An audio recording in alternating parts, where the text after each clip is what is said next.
Your last article, you talked about radios, Yabe calculating. Tell us, what is the final, especially that final article that you get? Is the ministry right? Did you get the numbers wrong? Let me get back to the beginning. So this thing was signed more than a year ago, as you said. Yeah. And when they signed this, even the local media were not informed. People had to read about it from a foreign media. We got it from a foreign media. Exactly. Yes. There was no press release for the Gambian,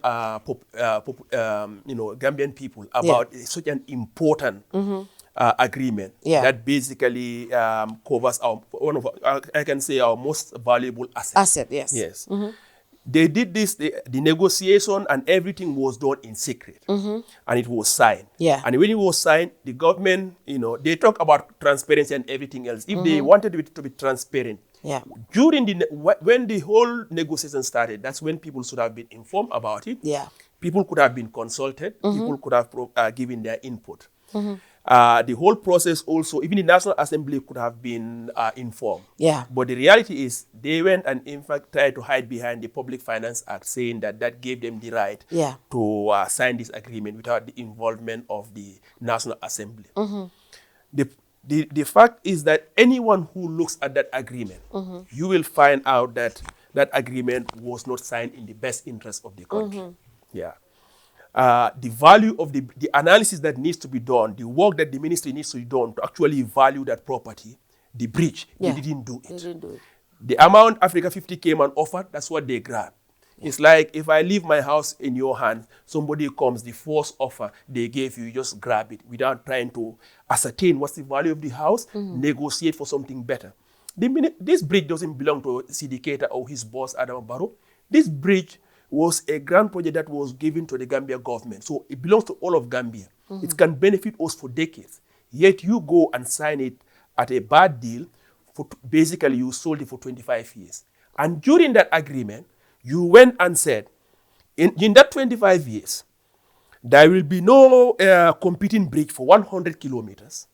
And then competing infrastructure, that one has no radius or limit. The only exception you did, which was a joke that Africa50 played on us, is to say the Bara Banjul Bridge. They have no problem putting that exception there, because they know, given the economic and the financial situation of this government cannot build the Bara Banjul Bridge in the next 20 years. They cannot do it, and they know it. You said that. This is a country with a debt of 120 billion. 30% of your budget goes into debt service.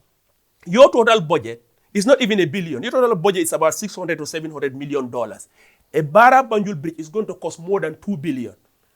Everyone who looks at your government balance sheet knows that that is not, feasible for you. So they have no problem putting that there, because they know putting that exception there is of no consequence. It's like, me telling you, I'm going to sell you my piece of land. But if I sell you my piece of land, you can do anything there. But here, if I have to be careful, tomorrow if I want to land a plane in that land, you have to let me know. You have no problem putting that exception there. I have no way of buying a plane. Yeah. And how can I land a plane in a small piece of land? In other words, something that is unrealistic, unlikely to happen, putting that as an exception is of no consequence.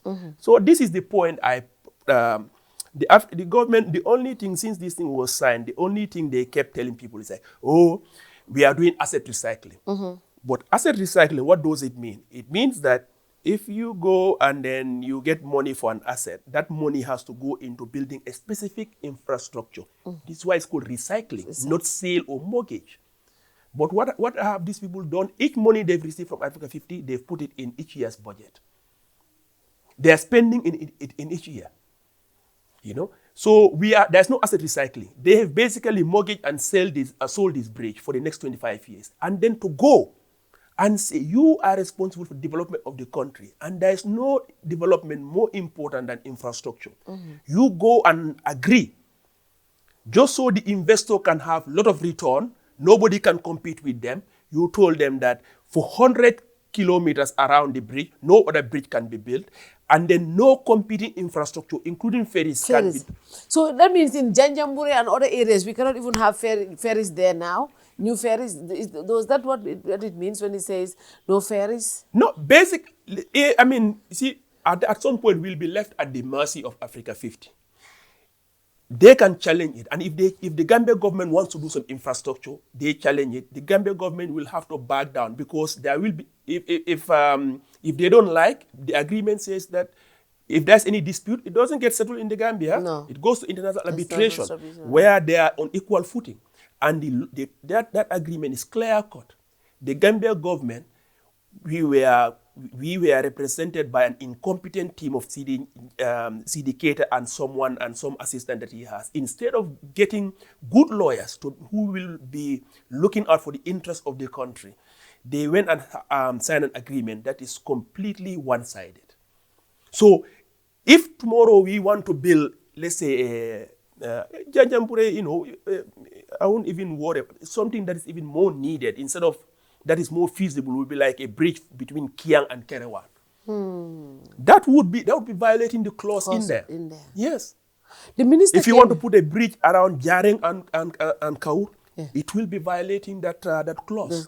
The minister himself came there, though, in a very rare situation. You know, Seedy doesn't grant interviews very often, but I think they were really concerned about this, because he said there was so much misinformation going on, and he came on the brunch. I wanted to host him, but he went to the brunch, which is also very good. That's fine. He came on the brunch, and I wish I could have Seedy and you on the same platform. That would be nice, because you know I would welcome it, and that is democracy, for us to have our public officials having a debate with people that they disagree with on policy issues, and in a civil way. Especially you and Seedy sitting here, you asking some questions, and him being the person who signed on behalf of the Gambia government, bringing clarity. Because he came on the brunch, and when you listen to Seedy, you're like, okay, maybe Dr. Gajigo got it wrong, because he said certain things. He said, we are part of Africa50. Gambia is part of Africa50. So because we are part of it, I think we get some,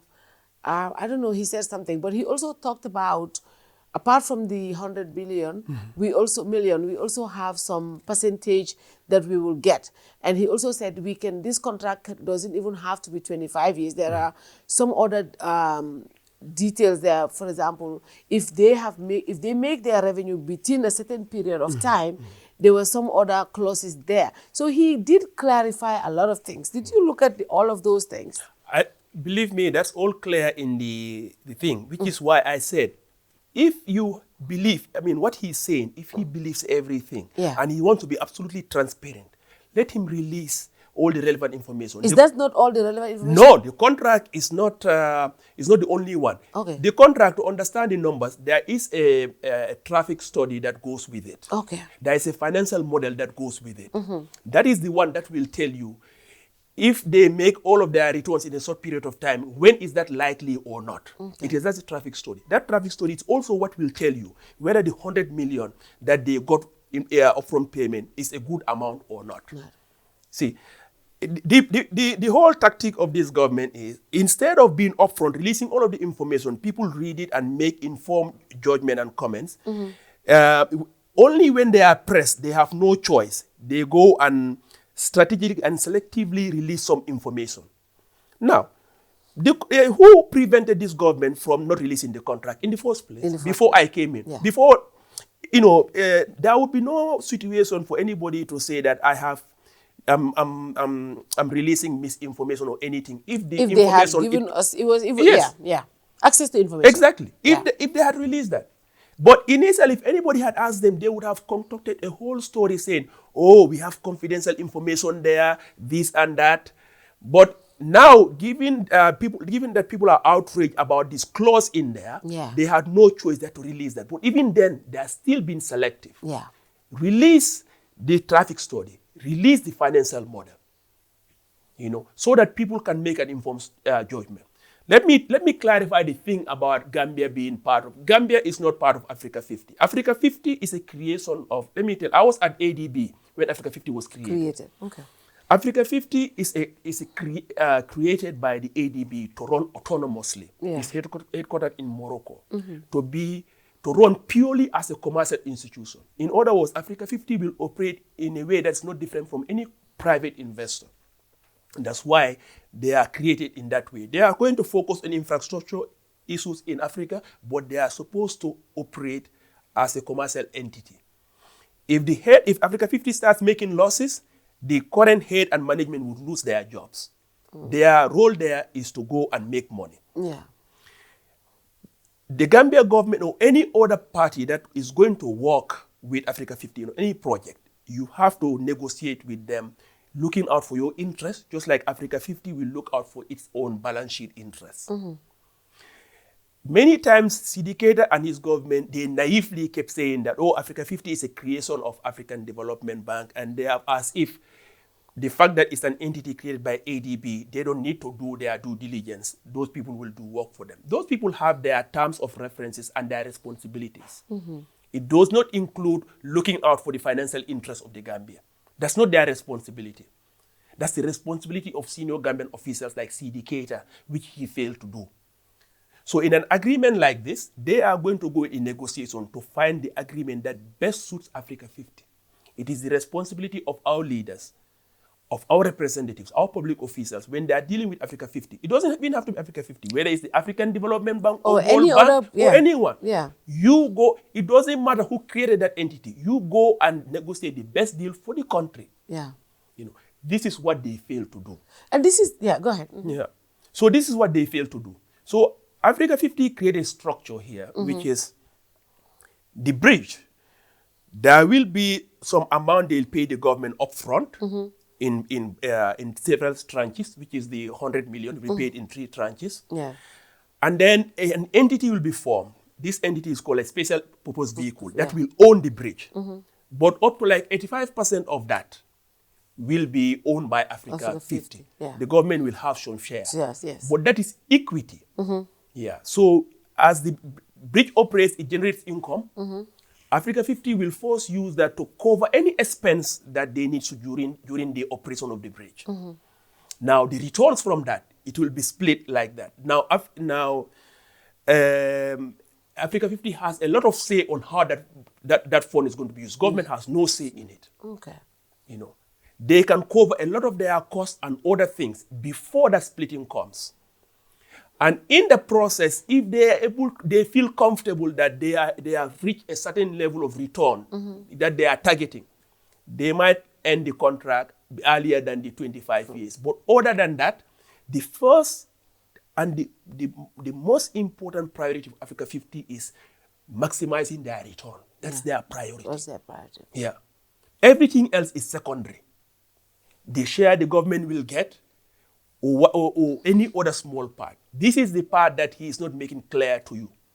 And when Africa50 was negotiating this, they brought their legal expert, they brought their transaction expert, they brought people who studied traffic here. Do you know that this government didn't even bother studying the traffic on this bridge? And I wanted to come there because, you know, a lawyer, a very seasoned lawyer said something like this to me. You know, Fatu, the problem is when we go into negotiations as a government with these people, the kind of caliber of people they bring into these negotiations, right? After the negotiations, when you have chats with them, what they tell you, they don't have a lot of resistance from the other end. Seedy Keita, I'm sure, doesn't even go with a lawyer. This man is so incompetent. He doesn't know the level of his incompetence. And I think you have been very diplomatic when you call him the worst finance minister in the history of the country, because at least you gave him the honor of comparing him to other finance ministers. He was not happy with that. No, he's not happy, but it's the fact. He's not really happy with the me. man is very incompetent. He doesn't know what asset recycling means. You can see that from when Seedy Keita is talking about asset recycling. He doesn't understand it. The sad situation we have is that the person who's supposed to hold Seedy Keita accountable, that person also is in no position to understand this. So whatever information Seedy Keita feeds him, he goes with it because he doesn't know how bad a job Seedy Keita is doing. You know, Seedy Keita, I can tell from listening to what he says about this, his understanding of it is extremely limited. He doesn't have the competence for it. In any well-functioning government here, Seedy Keita would have been fired a while back. The likes of Mambure that he replaced were far better. And Mambure had a lot of problems as finance minister, but he's a far better candidate than this guy. the fact that you would go and sign this without making sure, they say sometimes the worst thing about being of a fool is not knowing, about being ignorant is not knowing the extent of your ignorance. And the problem here we have is that Seedy Keita didn't know the shortcomings that the government had in negotiating a commercial contract. And in that situation, there's free money outside, by the way, that will help you. If you are a poor government negotiating with a company, there's ADB has free grant where you can go and apply for that. They'll give you money. You go and find the best lawyers, even outside of your country, even as far as UK. The grant will pay for those lawyers so that when you are negotiating with a foreign entity, you have somebody that is competent enough, and you have where you can match. But this issue is, we have it consistently in this government, as your friend has told you, whether it's in... I remember the petroleum issue. Remember? Yes. How do you call it? Which was it? Was it the... So the British Petroleum. Yeah, so to give an idea of what happened in that situation, that Mambure was the minister at the time. Yeah. The British Petroleum had signed an agreement with the Gambia government to do some exploratory drilling. And the good news is that at the time, the officials at the Petroleum Commission, they did a good job in managing this. Yeah. So when COVID came, British Petroleum could not do the drilling. And so there was a breach of contract. Yeah. Initially, they offered to pay the Gambia government $5 million. Thank God, at the head of the commission was somebody who is competent. He went and sought out the African Legal Support Facility. They gave the commission grant money, so they went and got a very good lawyer. That lawyer came, representing the Gambia government. British Petroleum ended up paying the Gambia government $35 million. Oh my God, from 5 million to 35 million. But initially, some people in the government, when they had the 5 million, they started dancing. They wanted to grab it. Wow. Yeah. Thank God we had some competent people there. And that money, the amount of money that came was so high that Mambure that year made a supplementary budget in Parliament just to spend that money. So you can see the difference between when you have between 30 million to 35. Today we are talking about 5 to 35. Yeah, 5 to 35. That's something that's basically over $2 billion. Yeah. So that's why it's important to have experts around to be Indeed. able to negotiate. But it's also to know that it is not unusual for many governments to, in general, governments, you have very good lawyers, but they are lawyers that are supposed to be to have a broad knowledge about a range of things. They are not specialists in specific areas. But when you are signing a contract and you are in a particular sector, you tend to deal with a company or an investor that is specialized in that area. You also need to have specialists, legal specialists who are specialized in that area. So if it's petroleum, you need to have law firms that specialize in petroleum law or natural resource law. If it's agriculture, if it's industry, if it's infrastructure, there are law firms that are specialized in all of these sectors. Area. And government has a responsibility to know, okay, when we are dealing with entities in this area, we don't have the background. No government does. Even the American government, the British government, when these governments are dealing with international companies, they go get lawyers. They get lawyers, yes. African Development Bank, I was there, and on many times when they are dealing with, private, these multinational companies, they have a legal department with many lawyers. Yet they go and get outside lawyers. Yeah, because certain areas are very specialized, and you don't have the in-house skills. To do that, and so you need to have the understanding and the competence to recognize what your shortcomings are, and then accordingly you go and find out where the resources are. It all comes down to competence. As long as you don't have competence officials, they don't know what the strengths and the weaknesses of the countries are, and they don't know how to behave accordingly. So this is the fundamental error that Seedy Keita did. Not being aware of what are the shortcomings that the Gambia government has, making sure that those things are covered before they go and negotiate with Africa50, thinking that this is something he can personally handle. And he doesn't have the competence to do. And the Gambia, the country as a whole, we will pay for this incompetence for 25 years.